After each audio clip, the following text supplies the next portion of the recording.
already know that he has speed, he's got power. I know he's moving up in weight class, can he carry it? You know, but those intangibles, I believe that he has them. Look at, and then Canelo's older. Crawford has the ability, but he's small, you know, and he can look bigger in. Crawford could look bigger in the weigh-ins and all that stuff, but it's always a difference. When you get that fight with somebody, you can tell. Same thing with Jamel. Jamel fought him, the twin. He fought Crawford, and in all the stuff, the weigh-ins and the press conference. Too fast and too smart for Canelo. Even Canelo is a good boxer. I'm not saying like nothing from not taking nothing from Canelo. Teddy Atlas gives his honest breakdown of Canelo versus Crawford. He believes Terence Crawford has the skills, discipline, and adaptability to win, regardless of the weight class. According to Atlas, Canelo has lost some of the hunger and fire that once made him great, showing a decline in recent performances. Crawford's sharpness and drive make him the favorite in Atlas' eyes. That the urgency's not there, the fire's not there. At least it wasn't there a week ago. At least I say that. It wasn't there a week ago. Maybe it'll be there now. Maybe he's the kind of guy that, and I get it, that at this point in their career, it has to be a big fight to get up. That Canelo can't get up for these fights. He couldn't get up for that fight. All right. If you want to go down that road, go ahead. But my road is still possible. That he got old, that it just doesn't have that fire no more. Oh, my God, I'm going to say this one. That maybe he's a little overrated. I listen. I know he's tremendous. He's tremendous. But could he be a tiny bit overrated? If you look at some of his biggest fights, the fights where you had to be great to win, that you fought great fighters or near great fighters, you know, you can make the argument that he lost the first Triple G. You know, he didn't embarrass himself, but he got a draw. Second one, you can make the argument he lost that. I know it was a different kind of fight, and he got better. But you can make that. You can make the argument he lost to Lara. He did lose to Mayweather. You can make the argument it was too young in his career. Maybe. Although it wasn't that young. He turned pro when he was 15 or 16. Mean Machine, who has shared the ring with Terence Crawford, emphasizes that size will not determine the outcome. Crawford's intelligence, adaptability, and ring IQ give him an edge over Canelo. He can control pace, distance, and rhythm, which matter more than sheer size. Mean Machine compares the fight to Canelo's 2013 bout with Mayweather, highlighting Crawford's ability to use movement, precision, and counterpunching to frustrate Alvarez. No, it's not good for Crawford. Canelo's too big. Right now, my position changed. I think Crawford is too fast and too smart for Canelo. Even Canelo is a good boxer. I'm not saying like nothing from not taking nothing from Canelo, but the way like when you see like, oh, he's too big, when you see Usyk fights and what Usyk did to the big guys like Joshua and Fury, so the size and that doesn't matter. I think the skill level matters. And Crawford, he gained weight, but I think he's gonna be like even faster, and like his head was good in the ring. He's like boxing IQ is just on top. So I would say 50-50, but right now I'm kind of leaning more to Crawford. And that's just because of what you saw Usyk do? It's not like I'm just giving an example, like size doesn't matter in the boxing. When they say like, oh, like Canelo is big and he's fighting like 175, 168, and Crawford just moving from like 147, 154. So I'm just putting an example that size doesn't matter, and like that the fighter makes the fight. I think it's just like that. I see that Crawford's training and that he's big too right now. So he gained weight, but not like, and lots of people gain weight like that sloppy weight, like I would say like fat, but he looked like strong, massively strong. So I think it's gonna be a good one. How did Terence feel physically when you faced him? Like, how is his strength? Because yeah, a lot of people do make the point that Canelo's just maybe too big, too powerful for Crawford.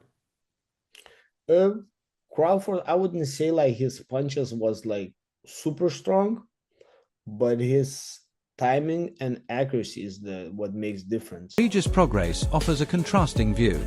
He doubts Crawford's punches can seriously affect Canelo due to his durability and experience with larger fighters. However, he acknowledges Crawford's skill, stance switching, and tactical ability, which still make him a dangerous opponent. Prograis emphasizes that style and preparation will be crucial, especially how Crawford responds to getting hit. Throw hard, but they don't. They just throw, and he throws like his calculation for the punches and like timing and aiming to the right spots is just like on another level. Do you think that's going to be the thing that complicates the fight the most for Canelo? I think so, yeah. And like, yeah, we can go back a little bit to Mayweather Canelo and Canelo. Yeah, Canelo was young and like Mayweather smart, but it can be like familiar fight like that. Even Canelo right now have more experience, and Crawford is still on his prime. So yeah, we will see. From just your experience, you knowing boxing, like how do you think the fight will play out? Do you think it'll be a slow fight? Do you think it'll be tactical? Like, do you think Crawford? I think it's gonna start a little bit slowly. They're gonna be careful with each other just to kind of like measure each other and see where they at. And like they're like that's why like they're like champs and they're like great ones. They just don't go like crazy like from the first round. Jose Vargas Jr., who has sparred with Crawford, agrees that Crawford is sharp and precise but not heavy-handed enough to seriously trouble Canelo. Timing, accuracy, and consistency are highlighted as Crawford's main weapons. Vargas stresses that power isn't everything, and Crawford can still win using skill and strategy. I think that Crawford has the ability to outbox Canelo. You got to look at, and then Canelo's older. Crawford has the ability, but he's small, and he can look bigger in. Crawford could look bigger in the weigh-ins and all that stuff, but it's always a difference. When you get that fight with somebody, you can tell. Same thing with Jamel. Jamel fought him, the twin. He fought Crawford, and in all the stuff, the weigh-ins and the press conference, Jamel looked like the bigger man. His head, his neck, everything looked bigger. But when they got in the fight, you can tell. You can see who really was the bigger man. And I think that's the same thing. Crawford is putting on weight, but it's not weight. Like Canelo had the weight already. He doesn't have to put on muscle. He doesn't have to do that. He's already big like that. But I think that Crawford does have the style. He does have the style to beat him. If you look at the people that beat him or gave him troubles, Irislan, De Lara, Austin Trout, Floyd, and Bivol, they gave him trouble and stuff like that. And Skull moved around a little bit too. So I think that Crawford has that. But I don't know how Crawford is gonna respond when he gets hit. Same thing with Jamel. Jamel was Jamel was undisputed at 154, and Canelo hit him and shit. Jamel was like, hell no. Jamel took a knee. So it's a big difference. And Crawford had that one fight at 154, and he didn't. Madrimov would touch him up a little bit. And this is nowhere close to Madrimov. You talk about Canelo. Now, if it was just another bigger guy, I would go with Crawford. But you talk about this might be. I mean, people might kill me for it, but well, not really. But this might be the best Mexican fighter ever. One of them, at least, right? Callum Walsh speaks about his camp and preparation. He praises his sparring partner Ron Ellis for pushing him hard, ensuring every round is maximized. Walsh emphasizes recovery, training intensity, and discipline as key factors in being ready for the fight. Going to be done in camp. All we're doing is putting the final touches. I mean, I've been sparring Ron Ellis. I mean, this guy is a dog, bro. He's been getting me ready. I mean, he's been Canelo's sparring partner. Shout out to my guy Ron, man. He tries to knock me out every single sparring. This guy fights at 68. Big dude, goes southpaw, and hits hard. So I know he fought Benavidez. So he's a veteran, and he's doing veteran tactics in there where he's not letting me rest in the clinch. He's making me work every second of every round. And I got something for Callum. I got something for the whole boxing world.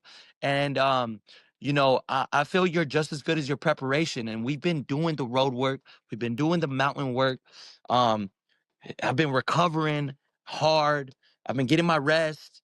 I haven't been drinking no dark sodas, bro. I'm feeling like Tyson Fury right now, bro. Like Mickey Bay critiques Canelo, accusing him of cherry-picking fights. Bay believes Canelo is using his size and strength advantage against Crawford.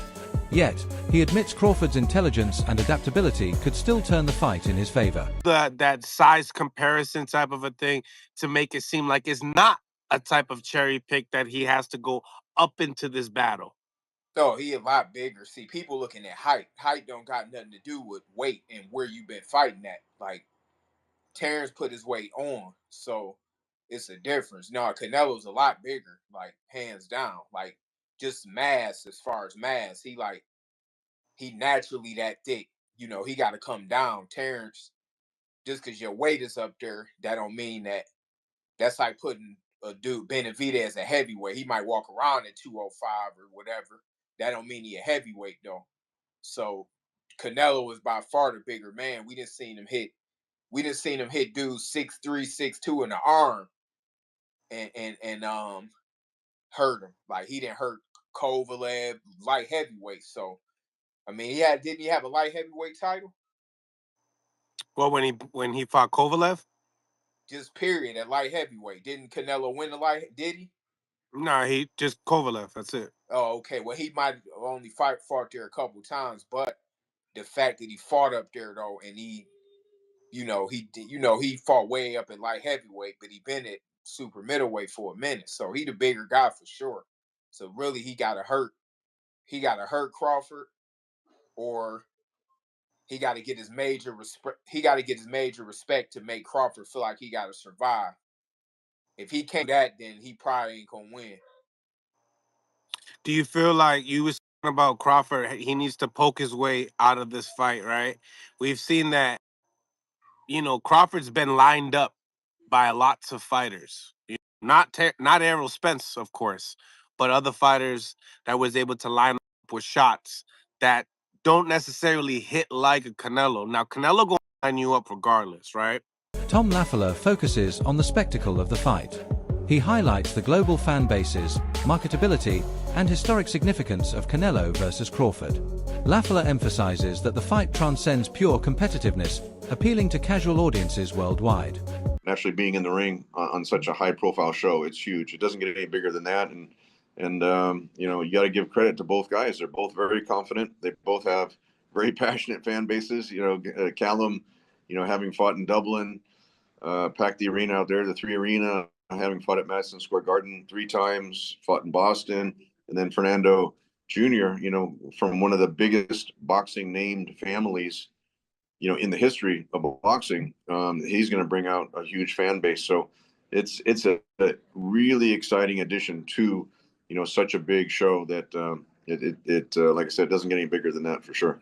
I agree. I think that you, along with me, have seen some of these criticisms of the undercard. But really, when you look at it, I mean, we both know Callum Walsh so well. The personality and the authenticity that he brings to this sport is just so sincere. He's so real. Being from Ireland, coming overseas to train and dedicate his life to this craft, and his personality is so magnetic that it obviously brought someone like Dana White to be a huge supporter of him. I think in these weeks leading up to the fight, the fighting public who does not know Callum Walsh is really going to fall in love with him, especially, by fight night.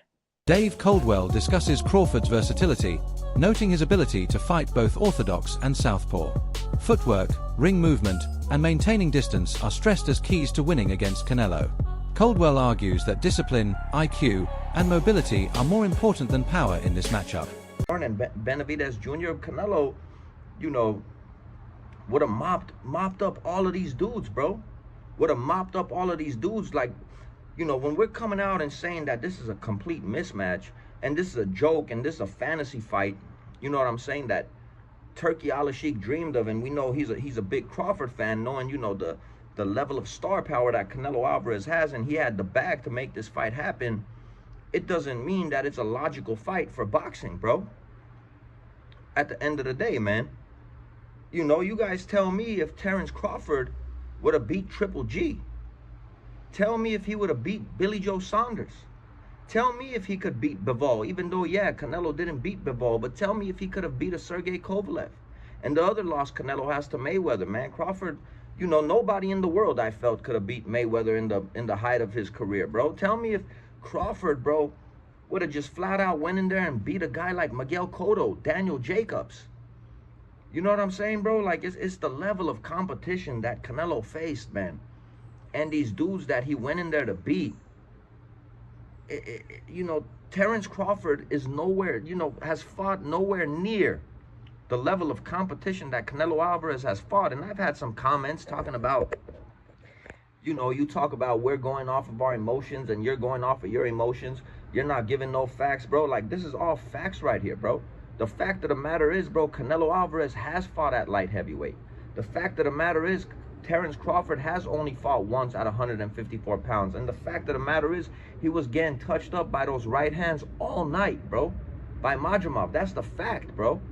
The biggest, most dominating fight he ever had was against Errol Spence. Overall commentary emphasizes Crawford's skills, tactical ability, and adaptability versus Canelo's experience and size. Analysts acknowledge both fighters' strengths and note that preparation, strategy, and in-ring intelligence will likely decide the outcome. From when the fight got made, I've always fancied Crawford. I just think it's different. I think there's something about him. I think if you add what Crawford's good at, his brain, he can switch. He's very good as a southpaw. His judgment of distance is fantastic. His punch picking is fantastic. He's got good legs. When you add what, and he can pop. I mean, listen, he might. I'm not saying he's got the power to hurt Canelo, but he might have the power to surprise Canelo a little bit and just sting him and just. But when you look at what Crawford does well, and then I look at this version of Canelo, as Canelo's got on, his punch rate's gone down. That's it for today's video. Stay tuned. Until next.